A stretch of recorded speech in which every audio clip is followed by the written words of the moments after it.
In Markus 5 vers 21 kry ons 'n verhaal van twee vroue. Die een is baie ernstig siek en die ander een is besig om te sterf. Die een wat ernstig siek is al 12 jaar lank siek. Sy het alles al probeer en het net slegter geword. Die ander vrou is 'n klein dogtertjie wat besig is om te sterf.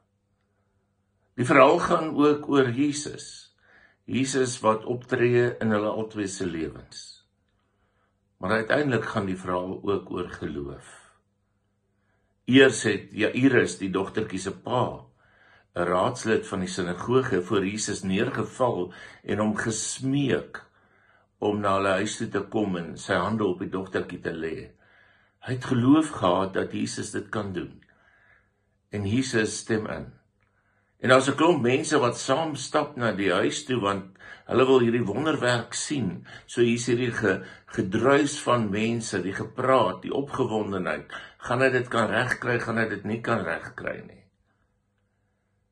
En dan is daar hierdie vrou, haar siekte het gemaak dat sy onrein is.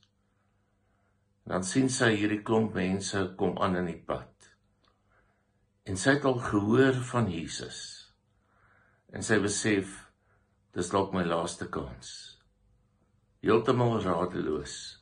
Sy wat eintlik onrein is, besluit om tussen die mense in te beweeg en aan Jesus se klere te raak. En toe die mense nader kom, al is sy bang, al is dit moeilik, begin sy haar pad deur die mense beer. Stadig maar vasberade. Elke tree is net nader en nader aan hom. Mense staan in haar pad, want niemand weet van haar nood nie. Uiteindelik is sy naby genoeg, en in geloof waag sy dit. Sy steek haar hand uit en raak aan sy kleed. En onmiddellik gebeur daar iets wonderbaarliks. Sy besef aan haar liggaam, sy is genees. En dan waag sy dit weer tussen die mense in. Probeer wegkom, stil, ongesiens, dankbaar. Niemand het haar gesien nie. Niemand behalwe Christus. In die middel van die gedrang van die skare, het hy die aanraking van geloof gevoel. Wie het aan my geraak? Vra hy. Hy weet dis nie 'n toevallige aanraking nie. Dit was 'n daad van geloof. En hy wil hê dit moet aan die lig kom. Sy disippels is half ongeduldig met hom. Here, die meeste mense druk teen u van alle kante. Hoe kan u vra wie het aan my geraak? Die disippels sê eintlik vir hom, honderde het u aangeraak. Nee, hulle het teen my gedruk, maar een het my aangeraak. En Jesus gaan staan stil. En hy kyk om en die vrou besef, hy weet. En sy val voor hom neer en smeek hom. En dan vertel sy vir hom haar hele verhaal, haar jare van pyn, haar hopeloosheid, haar aanraking van geloof. En dan klink sy woorde sag, vol deernis. Dogter, jou geloof het jou gered. Gaan in vrede, wees vergoed, van jou kwaal genees. Toe die vrou van haar knie af opstaan, is haar pyn weg, haar angs verdwyn, en haar vrees word vervang met vrede. Sy het nie geld of aansien gehad nie, net geloof. Sy het gewaag om in geloof aan te raak, en hy het gestop. Dink 'n bietjie so daaroor, 'n menslike aanraking het Jesus laat stilstaan. Dit is baie maklik om Jesus in 'n skare te volg, om deel te wees van die beweging, om saam te loop, eerder as om hom werklik aan te raak. En tog het baie van ons nie nodig om Jesus net aan te raak nie. Sommige soek genesing van liggaam of siel. Ander soek beleiding vir probleme waarmee ons worstel. Daar's die wat geloof begeer. Geloof wat ons dra deur die spanninge van die lewe. Van ons soek vergifnis, 'n nuwe lewe. Wie van ons wil nie vir Jesus aanraak nie. Maar hoe doen ons dit? Waar het haar geloof begin? In beide Jairus en in haar geval was dit omstandighede buite hulle beheer wat hulle na Jesus toe gedryf het. Beide het 'n breekpunt bereik. Beide het desperaat gesoek na hulp van bo, want die wêreld kon hulle nie help in hulle omstandighede nie. En hulle het gehardloop na die een wat hulle geglo het wat hulle nodig het. Hulle omstandighede het 'n geloof ontbloot wat hulle waarskynlik onbewus was hulle het. Toe Jesus verbygeloop het hulle na hom toe gekom en hom vertrou vir alles wat hulle voorheen magteloos was om te doen. En dis die begin van Bybelse geloof, om eenvoudig na Jesus te kyk as die een wat kan help. Om na Jesus te kyk vir daardie hulp. Dikwels verg dit omstandighede om ons by Jesus uit te kry. Die eerste stap van Bybelse geloof is dikwels 'n negatiewe een. Dis om desperaat genoeg te wees om na Jesus toe te kom. Dis om jou trots te laat vaar. Dis om uiteindelik vir jouself te sê, ek het net nie wat dit nodig is, wat dit verg nie. Ek kan dit nie doen nie. Ek het hulp nodig.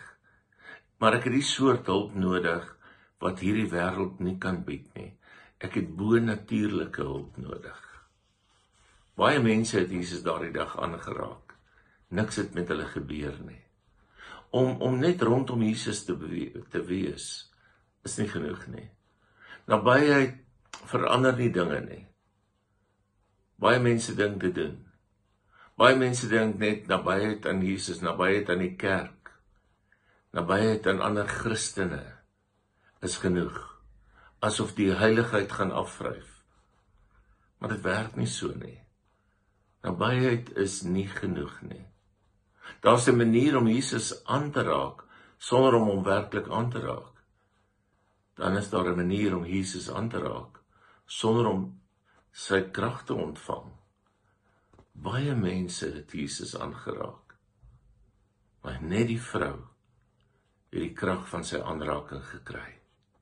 So wat ontsluit daardie krag? Net dit, 'n persoonlike behoefte aan 'n verlosser en die leë hande van geloof. Geloof wat glo. Geloof wat glo dat Jesus kan.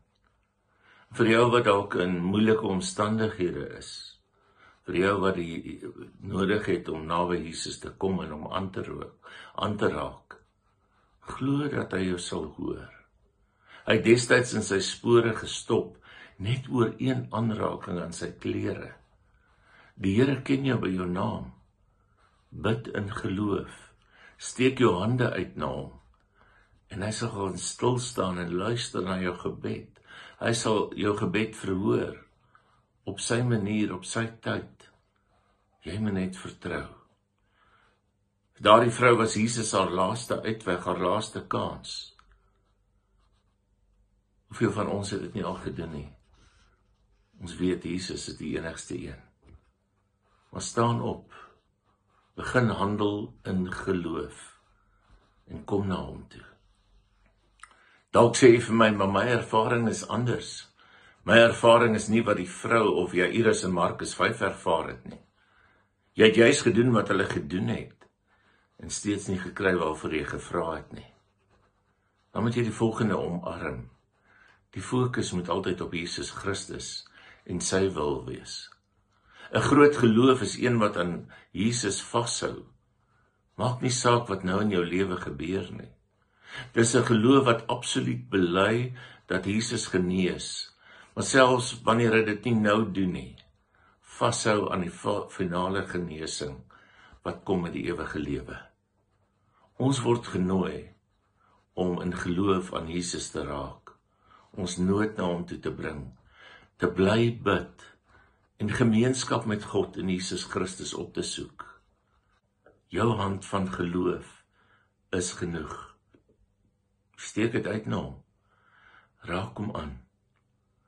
Hy sal nie vra wie het aan my geraak nie. Hy sal weet, dit is jy. Amen. Kom ons bid saam. Here, ons weet dat daar mense is wat na hierdie kyk in verskillende omstandighede. Mense wat dankbaar is oor fisiese genesing, ander wat 'n klomp vrae het. Maar ons kom, Here, en ons kom bevestig net weer vandag ons geloof in U. Al verstaan ons nie alles nie, al kry ons nie alles nie. Help vir ons dat ons sal vashou aan U in al die omstandighede, U wat ons ware hoop en redding is. Dankie, Here, dat U ons dra. Amen. Mag jy die Here se redding ervaar, mag jy sy vrede ervaar, en mag dit met jou goed gaan. Ons gesels 'n volgende keer weer. Totsiens.